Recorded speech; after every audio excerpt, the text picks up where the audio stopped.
So hello, my name is Justin, and I have decided to create this video as part of my journey through Western Governors University. So if you're not familiar with Western Governors University, it is a competency-based university, which is different than, brick and mortar traditional universities or research institutions or career colleges. It is competency based, which means that they strive to recognize your past work experience as well as your ability to meet a certain criteria in order to advance to another course. So you can advance through courses as quickly as you want. So if you're not familiar with this university, you maybe I'll put a link below so that you can click on it and just see a little bit about what it looks like, how they describe it online. But I will probably explain more as I create some different videos, but I'm assuming people that click on this are interested in this university or interested in accelerated learning. So the reason why I say accelerated is there is that option of paying for a term, which is 6 months according to their calendar, and you have to complete at least 4 of those courses in your program. Now I'm in a graduate program, so in the teaching college or the teaching department, whatever you want to call it. What I'm getting at is that you can actually, even though you're required to take 4 courses in a term, which again is 6 months, you can complete as many as you want. So there are many individuals who complete the program in less than 6 months or within the 6-month block of time. Some complete it within a year or less, or some complete it in a year and a half. And so because I have past experience as a graduate student, I have a terminal degree in my area, which isn't, I'm not formally trained in education per se, at a graduate level, but I have a degree in a different area, different discipline, or multiple degrees. And so I'm coming in with that background with, writing academically, researching, with knowing how to scan and read information quickly and research literature and collate information. I'm also a working professional, a young, whatever you think is young, I'm in my 30s, but a young working professional. I teach in post-secondary, so I'm not a grade school teacher, I'm a post-secondary teacher, and I work in student services as well, and I also have my own freelance practice, so I have multiple jobs that kind of make up the sum of a career. And so I'm pulling from that background to go into this new program at Western Governors.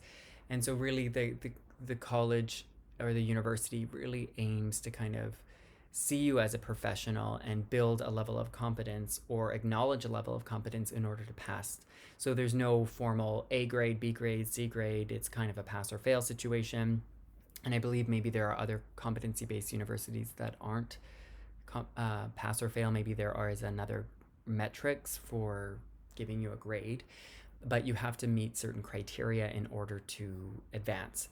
Now, each course has a different type of assessments, and it's not just one basic assessment. It is multiple assessments, which could be a test, so what they call an objective assessment, or a performance assessment, which are generally papers, but not always. They could be a presentation that you've designed or a lesson plan. Now, when I say multiple objectives, that they're also complex, meaning it's not just one question that you're answering in the paper or arguing for. Generally, it's a lot of different points that you have to write about. So it can be a lot of work. Now, the reason why I want to make this series of videos is to document my experience. So I'm already a couple weeks or a week in, and I've completed one of my courses, and I completed it within 2 days, meaning my first course had 2 assessments, and I wrote my first paper, which was quite detailed, in 1 day, and I wrote my second paper the day after. Now, luckily, I had some knowledge about what I was writing about, and it was about theories, and it was about curriculum theories, and I had already heard about the theories before, and so I was introduced to the concept. It wasn't foreign. Now, some people will have to go through all the learning material in order to learn about what they're writing, but for me, I had that background. So that's what I love about the university, is it treats you as if you are somebody who has pre-existing knowledge that should be accounted for. Now, it doesn't mean I know everything about everything. They do give you a lot of learning materials and even some quizzes and whatnot to test that knowledge. And so even in those first papers, I had to go into the textbook and read a little bit more and take notes and cite different sources and whatnot, and write down, where I found it in the textbook so that I could cite those sources properly. So in a way, I'm able to complete a course in 2 days, but very intensely.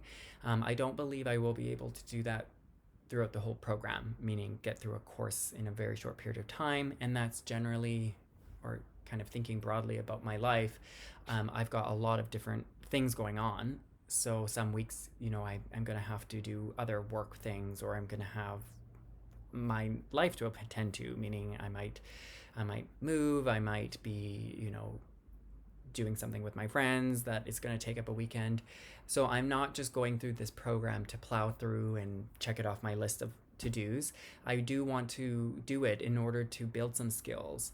I do want to get better at researching because of the capstone project, and I want to get better at writing professionally, and I've even found that writing in that first paper really helped me kind of really sequence information in a way that I hadn't done for a while, because I graduated from my master's, which is a terminal degree, 2015. So it's been a while.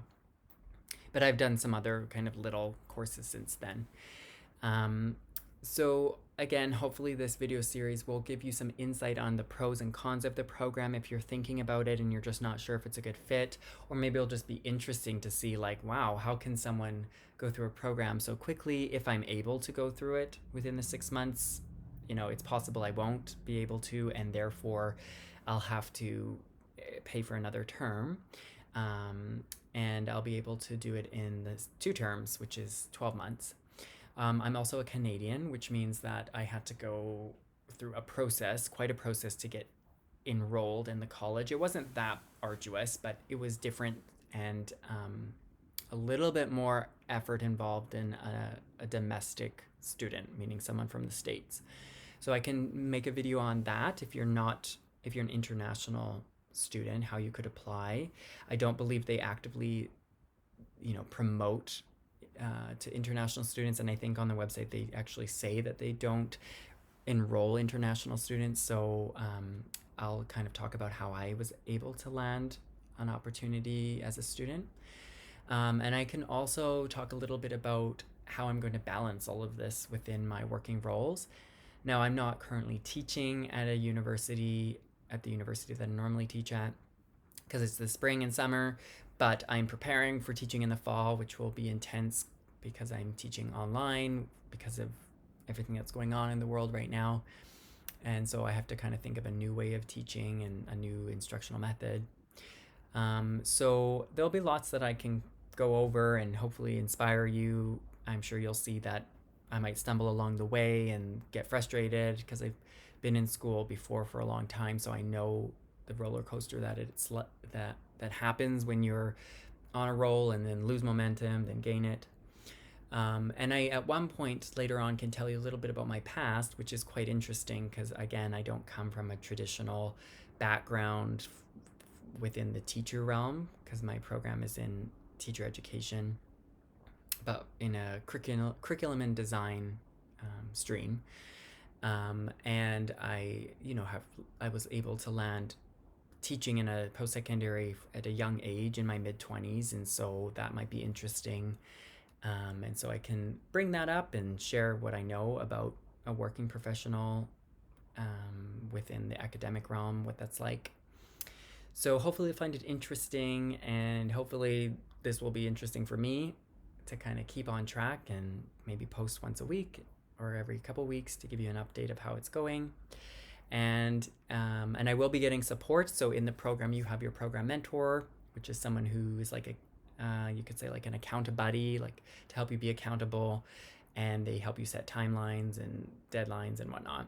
And you also have course instructors, and I've already reached out to both. My course mentor or program mentor was very accommodating and friendly and helpful, and really helped me understand how to get the ball rolling. And my instructor I reached out to them for the second course I'm in because I started writing and I was like, I'm not sure if I'm on the right track. I actually don't know if I'm talking about what I'm writing about properly. And pretty immediately I was able to book an appointment and meet her, and she pretty much pointed me on the right direction, and now I'm ready to go write now this will be my third paper. So what I'm saying is I'll be able to talk a little bit about what those relationships will be like with the other people involved in the program, and just provide some insight for those who are interested. So hopefully that's helpful for now, and I will see you in the next video.